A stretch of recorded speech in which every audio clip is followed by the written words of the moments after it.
வணக்கம். சல்லியர்கள் திரைப்படம் ஈழத்தமிழருடைய போராட்டத்தின் மனிதாபிமானம் என்ற பக்கத்தை காட்டிய ஒரு திரைப்படம், உணர்வு பூர்வமாக காட்டிய ஒரு திரைப்படம். ஆனால் துரதிருஷ்டவசமாக தமிழ் திரையுலகு இந்த திரைப்படத்தை மறுத்து விட்டது.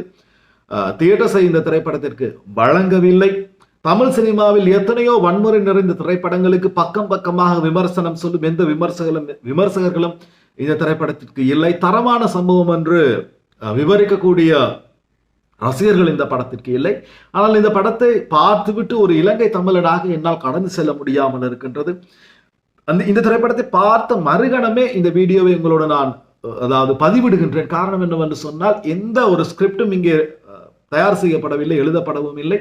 இந்த திரைப்படத்தை பார்க்கும் பொழுது என்ன ஒரு உணர்வு எனக்கு வந்ததோ அந்த உணர்வை உங்களுக்குள் கடத்த வேண்டும் என்பதுதான் இந்த காணொலியின் நோக்கம். தயவு செய்து இந்த காணொலி வைரல் ஆகுதோ இல்லையோ, வியூஸ் போகுதோ இல்லையோ எனக்கு தெரியாது. பிளீஸ் ஃபர்ஸ்ட்டுக்கு பார்க்கின்ற ஒரு 10-20 பேர் தயவு செய்து முழு வீடியோவையும் பார்த்து வீடியோ லைக் பண்ணி கமெண்ட் பண்ணுங்க. ஏனென்று சொன்னால், இது அதிகமாக பகிரப்படும் பொழுது நிச்சயமாக அதில் ஒரு 50-100 பேராவது இந்த OTT பிளஸ் என்ற OTT தளத்தில் இந்த திரைப்படத்தை சப்ஸ்கிரைப் செய்து பார்ப்பார்களேயானால் அதுதான் தமிழருடைய வெற்றி. நான் ஆசிக்கின்ற அந்த ஒரு விடயமும் இதுதான். திரைப்படம் எவ்வாறு இருக்கின்றது என்பதை சுவாரஸ்யமாக பேசுவோம். சல்லியர்கள் திரைப்படம் சுரேஷ் காமாட்சி வழங்கிய, கருணாஸ் கரிகாலன் தயாரித்த, தீக்கிட்டு இயக்கிய திரைப்படம். இந்த தீக்கிட்டுவை பற்றி சொல்ல போனால், ஏற்கனவே மேதகு திரைப்படத்தின் மூலமாக தமிழ் சினிமாவுக்கு அறிமுகமானவர். மேதகு திரைப்படத்தில் தமிழர்களுடைய போராட்டத்தின் ஆரம்ப காரணம் என்னவென்று மிக தெளிவாக விளக்கமாக சொல்லப்பட்ட ஒரு திரைப்படம் தான் இந்த மேதகு திரைப்படம். இந்த இயக்குனர் இன்னும் ஒரு ஈழத்தமிழர் சார்ந்த படைப்போடு வருகின்றார் என்று சொல்லும் பொழுது தமிழர்கள் மத்தியில் ஒரு பெரும் எதிர்பார்ப்பு இருந்தது. அந்த எதிர்பார்ப்புகள் துரதிருஷ்டவசமாக திரையிடப்படாமல் அனைவருக்கும் ஒரு மனதிற்கு வலியான ஒரு நிகழ்வாக மாறி போனது. வட இந்தியாவிலிருந்து வந்து தென்னிந்தியாவை ஆளுகின்ற சினிமா நிறுவனங்கள் இந்த படத்தை மறுதளித்து விட்டன. இதற்கு எதிராக எந்த ஒரு தமிழ் திரையுலகை சார்ந்தவர்களும் குரல் கொடுத்தார்களா என்று கேட்டால் அதுவும் சந்தேகமாத்தான் இருக்கின்றது. இந்த திரைப்படத்தை திரையிடுவதற்கு என்ன மறுக்கப்பட்ட காரணம் என்னவென்று நீங்கள் கேட்டால் உண்மையிலேயே தெரியாது. என்னென்று சொல்ல, இந்த திரைப்படத்தை நீங்கள் பார்த்தால் உங்களுக்கு புரியும். இதில் முக்கியமாக சொல்லப்பட்டிருப்பது 3 விடயங்கள் தான். ஒன்று, அந்த போராளிகள் இந்த மண்ணை எவ்வளவு நேசித்தார்கள். 2வது, இந்த போராட்ட களத்தில் அவர்களது உயிரை காத்த தெய்வங்களான இந்த சல்லியர்கள், மருத்துவ குலாம் எவ்வாறு இந்த ஒரு போராட்டத்திற்கு அவர்களது பங்களிப்பை வழங்கியது என்பது 2வது காரணி. 3வது காரணி, இந்த திரைப்படத்தில் எதிரி என்று யாருமே எதிரி கூட மனம் நோக செய்யப்படவில்லை. இதுதான் இதுல சொல்லப்பட்டிருக்கிறது. முற்றும் முழுவதுமாக இந்த மருத்துவ குலாம் அந்த ஒரு போராட்ட களத்திலே எந்த வகையான சேவையினை வழங்குவார்கள், அது எந்த அளவுக்கு என்றால் ஒரு உயிரை காப்பாற்றுவதற்கு எந்த எல்லைக்கும் செல்ல வேண்டும் என்பது தான் அவர்கள் எடுத்துக்கொள்கின்ற அந்த ஒரு வாக்கு. ஆயுதமின்றி வந்து நின்றால் சிங்க பிரதேச ஆமி கூட, சிம்பாலிக்கா சொல்லப்படுகின்ற வேர்டு இந்த சிங்க பிரதேசம். இந்த விடுதலை போராட்ட குழுக்கு சொல்லப்படுகின்ற பெயர் மக்கள் ராணுவம். ஸோ சிங்க பிரதேச ஒரு ஒருத்தர் கூட வந்து நின்றால், ஆயுதமின்றி வந்து நின்று என்னை காப்பாற்றுங்கள் என்று கூறினால் அந்த உயிரை நாங்கள் காப்பாற்ற வேண்டும் என்பதுதான் இந்த மருத்துவ குழாமின் அந்த முக்கிய அவர்களது கொள்கையாக இருக்கின்றது. இதை சொல்லி காட்டுகின்ற திரைப்படம் தான் இந்த திரைப்படம். அந்த பிரதான கதாபாத்திரம் ஏற்று நடித்த சத்யாதேவி, நந்தினி கதாபாத்திரம் இந்த படத்தை தூக்கி நிறுத்துகின்ற ஒரு கதாபாத்திரம்.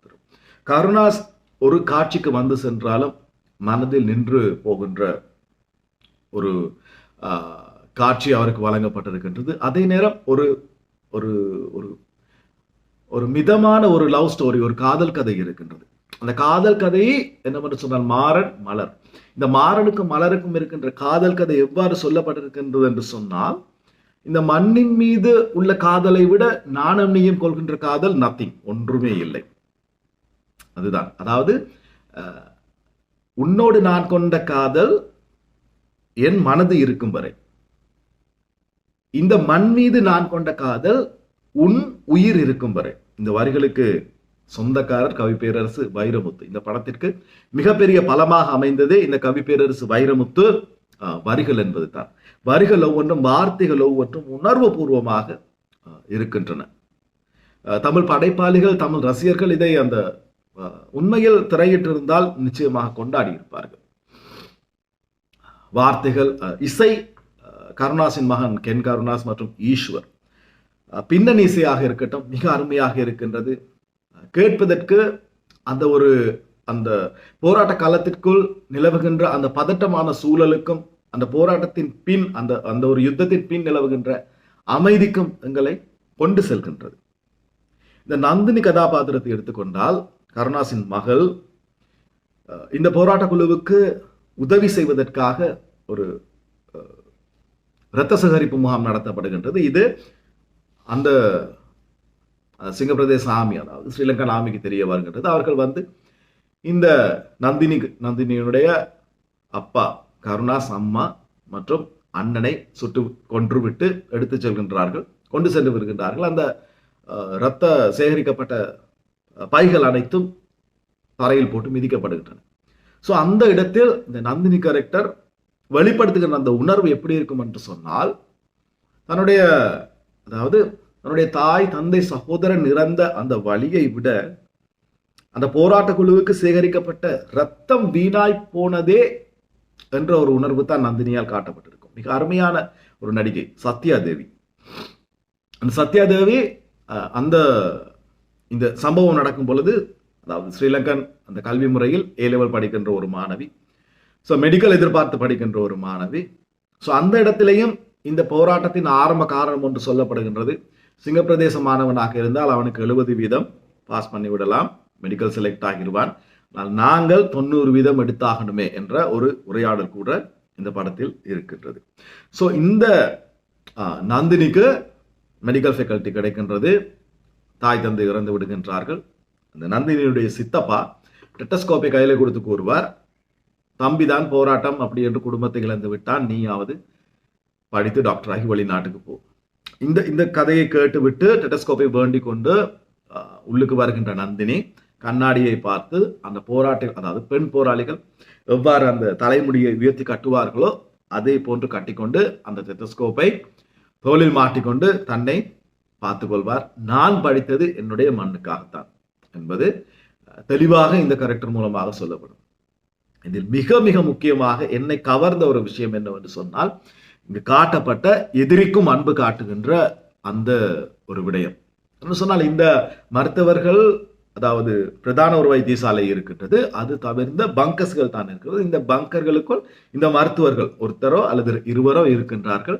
காயமடைந்த போராளிகளை இந்த பங்கர்ஸ்க்குள் கொண்டு செல்கின்றார்கள். அங்கே இவர்களுக்கான சிகிச்சை வழங்கப்படுகின்றது, முதலுதவி வழங்கப்படுகின்றது. அங்கிருந்து இவர்கள் மாற்றப்படுகின்றார்கள் அந்த பிரதான வைத்தியசாலைக்கு. இதுதான் இந்த படத்தில் சொல்லப்படுகின்ற கதை.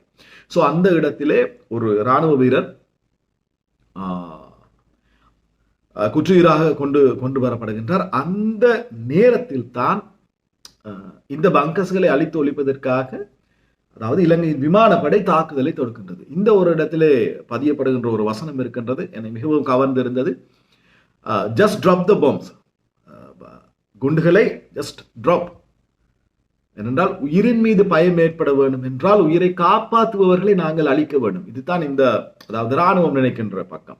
அதே நேரம் இந்த சல்லியர்கள், மருத்துவ குழு நினைக்கின்ற பக்கம் என்னவென்று சொன்னால், ஆயுதமின்றி வந்து நின்றால் அவன் இராணுவ வீரனே ஆனாலும் கூட நாங்கள் உயிரை காப்பாற்றுவோம். ஸோ இப்பொழுது அதாவது ஏர்ஃபோர்ஸினால் குண்டு போடுவதற்கு கிபீர் சுற்றுகின்றது, மேலே பறக்கின்றது. ஸோ இந்த பங்கருக்குள் 2 மருத்துவர்கள் இருக்கின்றார்கள். இந்த 2 பேரும் தங்களுடைய உயிரை காப்பாற்றிக் கொள்ள வேண்டும் என்ற சூழ்நிலையில் இந்த குற்றுயிரும் குலையுயிருமாய் கிடக்கின்ற இந்த இராணுவ வீரரையும் தூக்கி கொண்டு தான் இருவரும் செல்கின்றார்கள். அவர் நினைவென்று கிடக்கின்றார். அவருடைய கால்கள் அந்த தசை சேர்த்து கட்டப்பட்டிருக்கின்றது. ஸ்ட்ரெச்சரில் தூக்கி கொண்டு இருவரும் செல்கின்றார்கள். செல்கின்ற வழியிலே வழியில் நந்தினிக்கு இன்னும் ஒரு அழைப்பு வருகின்றது. இன்னும் ஒரு போராளி அடிபட்டு இருக்கின்றார், அங்கே செல்லும்படி.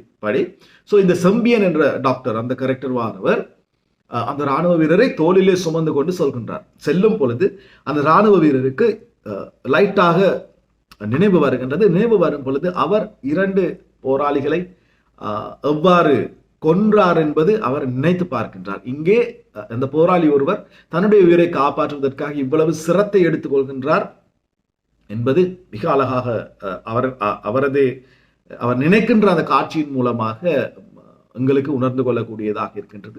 இந்த செம்மியன் என்ற டாக்டர் அந்த ராணுவ வீரரையும் இறுதியாக காப்பாற்றி விடுகின்றார். இந்த அந்த நந்தினி என்ற கேரக்டர் மீண்டும் அந்த போர்க்களத்துக்குள் சென்று விடுகின்றார், இன்னும் ஒரு போராளியை காப்பாற்றுவதற்கு. நான் ஏற்கனவே சொன்ன அந்த காதல் கதையில் வருகின்ற அந்த மாறனும் மலரும், மாறன் ஏற்கனவே போராட்டத்தில் இறந்து விடுகின்றார். மாறன் அந்த போராட்ட காலத்தில், அதாவது போராட்ட காலத்திற்கு வரும் பொழுது கேட்பார், நான் வராவிட்டால் நீ என்ன செய்வாய்? அப்ப இந்த மலர் திரும்பி சொல்லுவா ஒரு வார்த்தை, நீ போமாறா, உனக்கு மட்டும்தான் மண் மீது காதல் என்று நினைச்சியா, எனக்கு தான் இருக்கு, நீ போ, நான் திரும்பி வருவேன் என்று. சோ அந்த மலர் இறுதி காட்சியில் ஒரு போராளியாக வருவதோடு இந்த திரைப்படம் முடிவுக்கு வருகின்றது. மிக அருமையான திரைப்படம். பிளீஸ் OTT Plus தளத்தை சப்ஸ்கிரைப் பண்ணி முடியுமானவர்கள் பாருங்க. இந்த தமிழ் திரைப்படத்திற்கு, இந்த தமிழ் படைப்பிற்கு உங்களது சப்போர்ட்டை வழங்குங்கள். சந்திக்கிறேன் இன்னும் ஒரு பதிவில். அதுவரை விடைபெறும் நான் என்றும் உங்களில் ஒருவன் சந்திரன். நன்றி.